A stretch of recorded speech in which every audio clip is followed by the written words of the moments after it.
UP crime alert news में आपका स्वागत है। हाईकोर्ट के आदेश की अवमानना, 30 साल से जारी नौकरी, सरकार को लगाया करोड़ों का चूना। कानपुर निवासी एक युवक ने ककवन स्थित डीपीएस ने इंटर कॉलेज कानपुर के एक बड़े घोटाले की शिकायत मुख्यमंत्री से की थी। इसमें हाईकोर्ट के एक आदेश को ठेंगा दिखाकर एक शिक्षक की फर्जी नियुक्ति के मामले में कार्रवाई की मांग की गई है। इस प्रार्थना पत्र का विषय डीपीएस ने इंटर कॉलेज ककवन कानपुर नगर में कार्यरत अवैध वाचस्पति शास्त्री के विरुद्ध कार्रवाई करने हेतु अहरित वेतन को संदान करने के संबंध में है।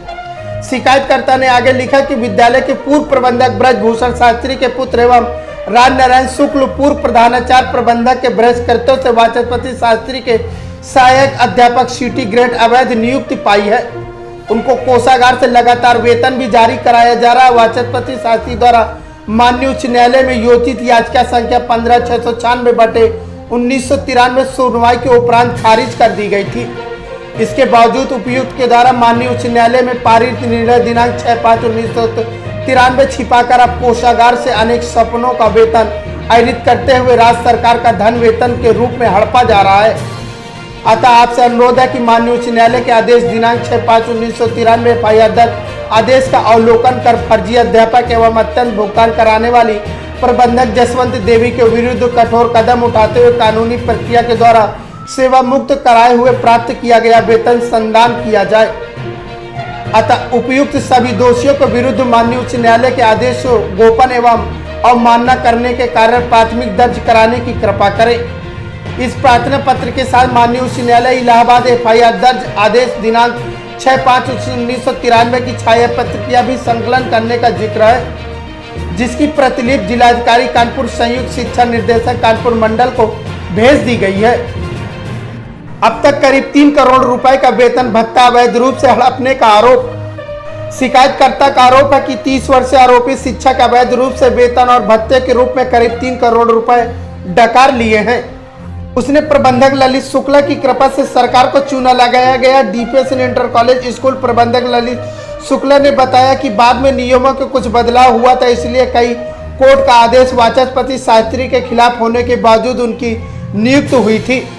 कभी मिलिए तो विस्तार से बताइएगा, इस बारे में बताएं। अगर गलत रूप से नियुक्त हुई है तो छोड़िए, क्यों किसी की 30 साल की पक्की नौकरी खतरे में डालेंगे।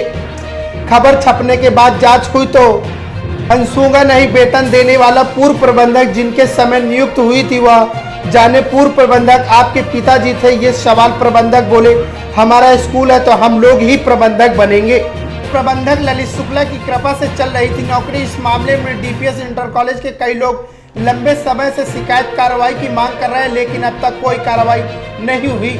हाल में ही इस मामले में फिर से हरेंद्र सिंह मुख्यमंत्री से शिकायत की थी, लेकिन वर्तमान में डीआईओएस ने फिर से गोलमाल जवाब देकर जिलाधिकारी विशाख जी से शिकायत को झूठा बताते हुए बंद करने की मांग की है।